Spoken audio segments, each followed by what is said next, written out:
Y con tantos temas por analizar, con tantas voces protagonistas que tenemos en esta edición de Milla Extra, vamos a empezar a presentar ya nuestros invitados en el estudio central, obviamente de Aire de Santa Fe. Y para eso, ¿quién está? Para eso está Martín Cantelone, que va a ser la voz que presente al próximo invitado y charlamos un poco del sector productivo de Santa Fe. Muy buenas noches, Luciana, también Facu, así es, vamos a presentar a nuestro primer invitado en esta noche. Le damos la bienvenida en Milla Extra al arquitecto Octavio Benussi, presidente de la Cámara Argentina de la Construcción, Delegación Santa Fe, referente de un sector clave para el desarrollo económico de nuestra región y líder gremial empresario. Octavio encabeza la articulación entre el sector público y el privado para impulsar la infraestructura, la inversión y el empleo en la provincia. Hoy, en nuestro piso, nos comparte la visión y las perspectivas de la construcción para esta segunda mitad del año. Bueno, le damos la bienvenida, por supuesto, a Octavio, que está en los estudios centrales de Aire de Santa Fe. ¿Cómo estás? ¿Cómo andan? ¿Todo bien? Bueno, no sé cómo llegamos a la mitad del año, Octavio. Y es casi imposible cuando arrancamos a la mitad del año y cuando cerramos. Es un momento bisagra donde pensamos el tiempo que nos queda para proyectos, para iniciativas o para ver de qué va a pasar con las cosas que empezamos a hacer en este comienzo de año. Bueno, ¿cómo ve la gente de Camargo, cómo lo ven ustedes en Santa Fe y a nivel nacional a este segundo semestre? Tal cual, Lu, siempre el primer semestre es perspectiva y el segundo semestre siempre es ver cómo consolidar esa perspectiva, cómo cosechar la bendita frase de los brotes verdes, cómo se consolida la economía. Está bueno también el rol que tiene la construcción, un concepto que está bueno que se incorporó hace poco, de ver la construcción como la mesoeconomía, como intermediaria entre la micro y la macro. Porque siempre es complicado ver las distintas realidades que tiene la economía entre la micro, el ciudadano a pie, que si llega a fin de mes, la variación de precios, cómo implica el alquiler, cómo implica el sueldo y cómo la macroeconomía te vende otra historia, o no es que te vende otra historia, está viviendo otra historia porque la matriz macroeconómica argentina está cambiando radicalmente. Se está dejando de apostar a una matriz macroeconómica industrial, a una matriz macroeconómica exportadora de recursos naturales, campo, minería, energía. Y eso que implica una promesa de mucho ingreso de dólares de acá a proyectar bianualmente, porque la macroeconomía es un gigante que se mueve muy lento. La microeconomía responde a embates temporales, estacionales, y también hoy estamos viendo que está sufriendo muchos cambios demográficos, que son cosas que el comercio y el ciudadano también tiene que lidiar. La construcción en ese lado proyecta a futuro lo que es la obra pública, lo que es la inversión en infraestructura, que también son apuestas que los estados tienen que entender naturalmente, que son apuestas invisibles, que los frutos se cosechan dentro de 5 o 10 años. Claro. Una inversión en infraestructura entre la planificación, detectar el problema, planificar, ingeniería, licitar, ejecutar y que ande esa maquinaria, no es de un día para otro. Está en la escala de la macro, está en la escala de una planificación de un país federal con un objetivo muy claro de ver qué modelo productivo querés tener. Y una microeconomía que tiene que resistirse tiempo hasta que esa macroeconomía haga funcionar las dos partes. Y en el medio está la construcción. Como dijiste, tenemos la parte de obra pública, infraestructura, y la parte de desarrollo, que es volcar ese capital, esos dividendos, en ahorro, en transformarlo en vivienda, transformarlo en desarrollo, y también retroalimentarse en generación de empleo, generación de infraestructura, en generación de ciudad. Por eso está bueno el concepto de mesoeconomía en la construcción, porque está muy en el intermedio de las dos realidades de la sociedad. Ataca problemas demográficos, ataca problemas económicos, ataca problemas macroeconómicos, una industria o sacar producción desde campo, minas, pozos petroleros, a una ruta, a un puerto y exportar, y cómo esas divisas vuelven y se vuelven a la microeconomía. Y en el medio siempre está la construcción. Por eso es muy importante tener en claro que la construcción no solamente es generación de empleo a corto plazo, sino también es generación de condiciones a largo plazo. en las distintas escalas que vamos nombrando. Ahora, es de manera diametral, está intervenida por muchísimos sectores. ¿Y hoy cómo está? ¿Hoy cómo está esa situación? Si fuera una caja de cambios o un semáforo, luces amarillas, luces rojas o luces verdes. El cubo Rubik que tiene distintas caras. Sí. Hay una cara de obra pública nacional que no existe. Se retiró en un 90% la inversión de infraestructura en obra pública nacional. Los motivos lo desconozco. No sé si es una visión de país que, de mi punto de vista, no comparto, sino que deben estar esperando de juntar caja como para poder planificar, invertir a futuro. Evidentemente estábamos con un problema muy serio, mucho más serio de lo que conocíamos y se visibilizó ahora en el sentido que realmente no había plata. Pero los estados subnacionales, las provincias de la región centro, la parte rica del país, 3 o 4 pudieron salir a abastecer o planificar un país productivo donde distintas provincias con su capacidad productiva que tiene, como Buenos Aires, pero igual ahora Buenos Aires presenta déficit. Provincia de Santa Fe tiene un buen plan de infraestructura sustentable, con una buena también tasa crediticia por los recursos naturales que tiene la provincia. Córdoba, porque siempre fue una provincia industrialmente que desde el gobierno de los anteriores siempre apostaron en la red vial, apostaron en industrialización. Sí, que aparte trabajan mucho en conjunto también esta provincia. Y la región centro siempre trabajó muy bien. Y ahora todo lo que es la parte de Chubut y con la cuestión de energética. Pero ¿qué pasa también? Hay muchas empresas de Estados nacionales que salen a licitar muy bajo y hacen una competencia muy fuerte, buena para el Estado, competitiva para las empresas en generación de empleo. Es la parte mala de lo bueno. ¿Por qué? Es lo malo, pero lo bueno que hay laburo.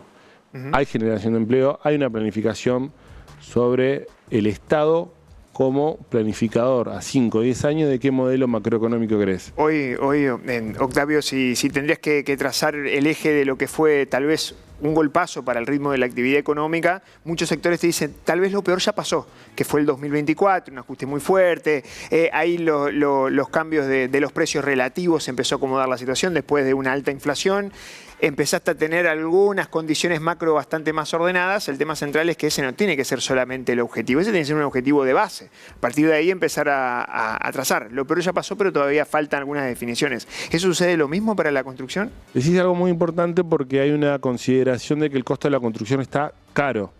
Hay una realidad que no entendíamos que estaba bajo el costo de la construcción en dólares. Hubo una inflación en dólares muy alta, 300%, pero también los indicadores te dicen que, ya hablando bien de lo que es la apuesta, de por qué hay tantos desarrolladores que están apostando al futuro de la construcción. Sigue el costo, el valor del dólar sigue estable, está en $1.500, 1.500 pesos por dólar de hace años. Un tiempo, claro, casi un año. Pero, y el costo de la construcción sigue subiendo. Claro. Entonces, lo que en un momento decía, che, qué caro está construir, siempre te digo de que la construcción nunca es una foto, siempre es una película a largo plazo y vos tenés que entender cómo entrar y cómo salir. Si hubieses construido, por más que te parecía caro hace un año, es más barato que hoy. Claro. Entonces, las perspectivas son que sea así, porque las perspectivas son de que la exportación de recursos naturales dicen que van a venir más dólares todavía. También dice que se acomodaron mucho el inversor en ladrillo, vos tenés o que compra para vivir, que también es un punto que hablamos mucho con vos, sobre el déficit, la inexistencia total y absoluta del crédito hipotecario. Pero el que compra para vivir o el que compra para invertir. El que compra para invertir siempre hace una división de cartera entre su negocio, inversiones bursátiles y asset inmobiliario. El asset inmobiliario siempre está dado por qué rendimiento anual tiene eso y lo compara con un bono del Tesoro de Estados Unidos. Como subieron los alquileres en dólares, como subió el sueldo en dólar, por más que sea bajo, porque por más digo, loco, ¿cómo puede ser que cobremos tanto en dólar y no te llegue a fin de mes? El asset inmobiliario es una buena opción de inversión hoy en día. Cambió mucho aparte hacia lo residencial, cambió mucho también el modelo económico de los locales comerciales, por ejemplo, que antes era una apuesta segura al alquiler, hoy cambió un montón porque cambió demográficamente muchísimo la tendencia de consumo. Bueno, compras más en el retail y en el local. El local es la vidriera del producto. Pero hoy todo el comercio está cambiando. Hay toda una reconfiguración, una reconfiguración del microcentro realmente brutal. Hablando urbanísticamente, el microcentro y lo suburbano ya no existe más, es la mixtura de usos. Entonces hay que saber invertir en assets que te den renta el día de mañana. Ahora, qué difícil muchas veces es coordinar todo eso, ¿no? Porque por ahí tal vez si uno se pone de un lado, de la vereda del inversor, vas a querer rentabilidad, de la vereda del desarrollador, por ahí tal vez potenciar esa rentabilidad o potenciar una zona. Me parece que está bueno lo que vos... Y de la vereda de los estados muchas veces aparece el hecho de cómo potenciar el sector productivo con infraestructura que hoy no se ve, pero que después sí.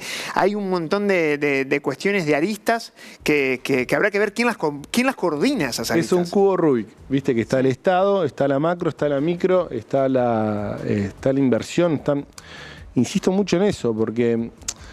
Fíjate que hace poco salió la IPO de SpaceX, que supuestamente eran las acciones que iban a dominar el futuro. Bajó un 40%. Sí. En un mes. El que supuestamente decía, listo, ya está, me gané. Me saqué la lotería para el ticket a futuro. Bajó un 40%. Y no pasa eso con ladrillo. Y me imagino, Octavio, mucha gente que nos está escuchando que tiene siempre esa pregunta en mente, porque nosotros hablamos todo el tiempo, el costo que tiene, el metro cuadrado de construcción, esto que vos decías, ¿no? De lo caro que está construir o no. Y la gente que se sigue preguntando siempre, ¿sigue siendo una buena iniciativa pensar en el ladrillo como ahorro, por ejemplo? Mirá, hoy siempre, insisto, hay que comparar y ver la película. Regionalmente estamos a un costo de construcción similar al Cono Sur, digamos. Antes estábamos un 40-50% abajo. O sea, si en su momento lo que parecía caro, $800 por metro cuadrado de construcción, hoy decís, che, loco, era una ganga. Claro. Siempre es una película la construcción. Lo que el año pasado decía, che, loco, se fue el costo de la construcción a 1.500. Escuchá, ahora es más caro que hace un año. Insisto, lo que necesita la Argentina, lo que decíamos recién, es un poco de planificación, un poquito. ¿Qué te daría? Te daría el acceso al crédito hipotecario. Nosotros hoy con el crédito hipotecario se estaría construyendo... Che, está bien la construcción, pero con crédito hipotecario esto sería hasta ya un conflicto de que la cadena de suministro sería un tema, la infraestructura sería un tema, la disponibilidad de tierra sería un tema, el problema de la mano de obra sería un tema. Es un problema de los lindos, de esos que te motorizan. Un problema, dame ese problema, por favor. Dame ese problema, claro. Dame ese problema, pero mirá. O sea, no se daría abasto con lo que hay como para poder llevar adelante todo. Argentina tiene un déficit habitacional, lo repito siempre, de 4 millones de habitantes, de familias, perdón. No habitantes, de familias sin casa propia. Y con los alquileres como están hoy, también agravado. Vos tenés un público objetivo que quiere acceder a la vivienda. De eso, fíjate, eso podrían llegar a ser sujeto de crédito a un 30%, 1.200.000. Si vos lo extrapolás a la población de la provincia de Santa Fe, de ese 1.200.000, que tendrá el 15% de la población, metele que sea un 20% que califiquen, son 200.000 familias sujeto a crédito. Metele que sean 300.000 para hacer un número fácil. De la población de Santa Fe y Rosario, 200.000 irían a Rosario, 100.000 a Santa Fe. ¿Cuánto estaríamos construyendo acá? Claro. El tema central es que muchas veces esos créditos se canalizan, por lo menos en el breve boom que hubo en el repunte de tramo final del 2024 y parte del 2025, se canalizó a poco a la construcción, mucho a la compraventa, digamos. Saca un crédito hipotecario para comprar algo que ya está construido y eso motoriza poco el ritmo del sector. Hay una realidad que el stock del usado, ya hablando como inmobiliario, el stock del usado está muy por debajo del valor del metro cuadrado que el nuevo. Claro. Pero el stock del usado se va a terminar, por lo menos el del usado que no necesite reforma. Porque el usado con reforma ya se va a igualar al stock, al capital del nuevo. Entonces, por eso hay mucho desarrollador. Nosotros, por ejemplo, estamos lanzando 5 proyectos a la vez, porque también es con el diario del lunes es fácil, tenés que tener el diario del lunes anterior. Exacto. O sea, es difícil entre comprar la tierra, planificar, definir un objetivo. También hasta es difícil lo que te contaba recién. estos últimos 5 años, post pandemia, se aceleró muchísimo los cambios demográficos, cómo está constituida la familia, cómo detectar lo que era antes. Antes hacíamos unidades tipológicas de 200, 300 metros y ahora son unidades más chicas porque la familia está atomizada. El comercio también cambió mucho radicalmente. Lo que antes era una zona segura, ahora es otra. Hay que apostar a nuevos desarrollos. Por eso también es importante el trabajo desde la Cámara. Es lo que también aliento mucho a los desarrolladores, por ejemplo, de participar con el público, porque el público también necesita mucho del feedback. Hay que entender de que por más que vos tengas una disponibilidad infinita de tierra, esa tierra hay que dotarla de infraestructura. Y ahí entra a jugar la inversión en obra pública, no solamente la planificación. Entonces son jugadas que, como te digo, son previsiones a 3, 5 años de cómo va a estar el mercado.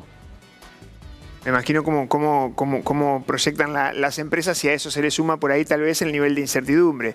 Recién decíamos, el año que viene, 2027, elecciones en la Argentina y sin embargo las decisiones que hoy están tomando desde la Cámara, Octavio, son de acá para superando futuras gestiones. En un año no haces ningún proyecto ejecutivo, o sea, no empezás la obra. Hay que tener mucho proyecto listo, pero hay que tener mucha conciencia social del estado de la sociedad. También, como te digo, por más que el sueldo en dólares subió, la gente no llega a fin de mes. Entonces, ¿cómo haces también como para que pueda acceder a un alquiler? ¿Cómo puedes hacer también para que haya un crecimiento urbano el pequeño sustentable? ahorro también, ¿no? Es que hay una realidad de que el crecimiento sustentable no solamente la parte sustentable, lo verde, como un Sugar Light, es sustentable entre lo económico también y lo social. La sustentabilidad siempre es de triple impacto, siempre son las 3 esferas que hay que prever a futuro. Por eso también hay que laburar tanto, por eso también es importante trabajar de las cámaras, de las organizaciones intermedias. Yo creo que hoy ante también a cierta crisis que hay en los partidos políticos, las sociedades intermedias, como la Cámara de la Construcción, por ejemplo, pasan a tener un rol protagónico social muy importante. La Cámara de Comercio, la Cámara de Exportadores. En Santa Fe al respecto tiene muchas sociedades que con ADER, hay muchas sociedades que congregan. Con un peso representativo que hoy es histórico, me parece. Y es que hoy las políticas públicas están muy disgregadas y están perdieron mucho el rumbo de para dónde tienen que ir las políticas. Vos te tenías un partido político que te decía el modelo económico es por ahí. Hoy lo único que discuten son cuestiones de momento, son cuestiones viscerales. Pero hoy eso no está tan claro. Octavio, sos un profesional que le presta mucha atención también a lo que están haciendo otros países y otros lugares. ¿Surge también esa diferencia desde el punto de vista federal? No viajemos mucho en la Argentina. ¿También hay diferencias en cuanto al escenario de la construcción? Tal vez Santa Fe vive una peli y Mendoza vive otra, el norte otra y el sur del país. ¿Hay diferencias o no? Mira, nombraste Mendoza. Mendoza está muy marcado por lo turístico, por grandes inversiones hoteleras. Córdoba tiene grandes inversiones industriales. Santa Fe es... La verdad que insisto, el estado de situación santafesina, cuando vamos a la Cámara Central y contrastamos con las distintas 23 delegaciones, aparte justo este año la Cámara de la Construcción cumple 90 años a nivel nacional, 80 provincia de Buenos Aires, también Rosario cumplió 80 años creo. Y entonces tuve un ciclo de muchas reuniones en este primer semestre, buenas. Y el estado de situación de la provincia de Santa Fe es bueno, insisto, tiene recursos naturales, tiene industria, tiene turismo, tiene atractivo. Insisto también que las ciudades necesitan ser atractivas para atraer inversiones. Nombraste de Avellaneda, nombraste de San Justo, nombrás, o sea, todo lo que son los polos productivos de la provincia de Santa Fe, porque también, insisto, resguardar capital y también generar ocio. La situación de la provincia de Santa Fe en comparación es buena, es muy buena. El nivel de inversión en obra pública a nivel nacional, en ese, te digo, 19, 20 delegaciones de la nación, es cero. Claro. es cero. Son muy pocas las provincias que están invirtiendo, los estados subnacionales que están invirtiendo, que pueden acceder al crédito porque tienen no tienen registro de Y default. Octavio, porque lamentablemente ya tengo que ir cerrando la charla porque creo que podríamos seguir hablando toda la noche. Hablando de las elecciones, escuché en Economía irónicamente que se decía lo mejor que nos podría pasar a los países es que no por ahí las elecciones se vivieran de otra manera, porque siempre que suceden son un cimbronazo para la economía. ¿Hay temor desde el sector de la construcción por lo que puede pasar por las presidenciales? Nombraste algo muy bueno. Vos fíjate que las pasos provinciales de Buenos Aires del año pasado ajustaron el dólar en un 15% en una semana. El miedo político se traslada mucho a la enfermedad, a la gripe del dólar, a la gripe de la microeconomía, ¿viste? Porque la gente resguarda inversiones, especula. Nunca es bueno eso para la economía. Siempre para la inversión lo bueno es la previsibilidad.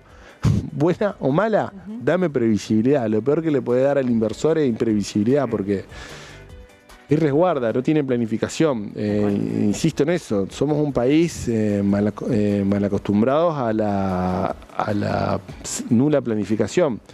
Insisto con el ejemplo del crédito hipotecario. No tenemos crédito hipotecario por default, moneda débil, agarraron los fondos de las AFJP, que en su momento eran 70.000 millones de dólares, lo que sería hoy 100.000 millones de dólares, y hicieron cualquier cosa con la guita. Y rompieron un juguete que era espectacular, como el Procrear. Mira este ejemplo, Lu. No tenemos crédito hipotecario porque los bancos juntan crédito y lo venden a fondos de inversión. La mitad del fondeo de esos fondos, por la redundancia, son fondos de jubilaciones y pensiones, cosa que lo que vos pones hoy como jubilación, el día de mañana, un crédito hipotecario le da flotabilidad. No existe en Argentina eso, ¿cómo puede ser? El modelo de Procrear estaba dado con el Fondo de Garantía Solidaria para eso. ¿Qué pasó? Esa guita hicieron fondos de asistencia social, está bien, era necesario para el país, hicieron el Procrear, pero subsidiaron la tasa y lo rompieron. Y invirtieron en comprando acciones en empresas tanto estatales como privadas para poner gerenciamiento de militancia nacional. Entonces, ¿qué pasa? No tenemos esa liquidez necesaria para fondear. Sí, no se pensó a largo plazo. Se instrumentó mucho políticamente un escenario, una estructura que lamentablemente se perdieron parte de los buenos beneficios, los buenos objetivos que se buscaba. Compraron aerolíneas, pero aerolíneas estuvo 19 años funcionando mal, recién ahora están dando bien. Compraron YPF, ok, con la promesa de vaca muerta, pero estuvo 18 años funcionando mal, recién ahora, o dentro de X cantidad de años va a andar bien. Pero durante 18 años hicimos todo mal. Entonces no tenemos moneda, no tenemos track record como para sacar créditos internacionales, entonces no podemos fondear el crédito hipotecario. Entonces tenemos como que activar de nuevo una economía que falta un montón. Nada, es planificación lo que falta. Octavio, gracias por estar esta noche con nosotros. Un gusto. Gracias. Hacemos una pausa, Facu. Dale, hacemos la primera del programa y seguimos con mucho Por más Milla Extra. Milla Extra, un producto de Aire Negocios, el nuevo espacio para pensar el mundo corporativo en Santa Fe. Porque en el mundo de los negocios, la diferencia la marca quien se anima a ir más allá.